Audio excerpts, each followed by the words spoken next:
بسم الله الرحمن الرحيم.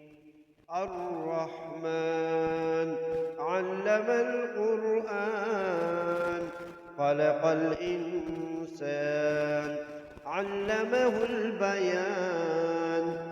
الشمس والقمر بحسبان، والنجم والشجر يسجدان، والسماء رفعها ووضع الميزان ألا تطغوا في الميزان وأقيموا الوزن بالقسط ولا تخسروا الميزان.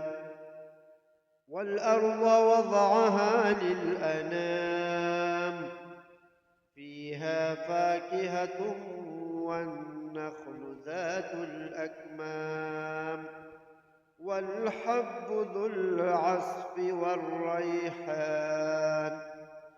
فبأي آلاء ربكما تكذبان؟ خلق الإنسان من صلصال كالفخار، وخلق الجان من مارج من نار. فبأي آلاء ربكما تكذبان؟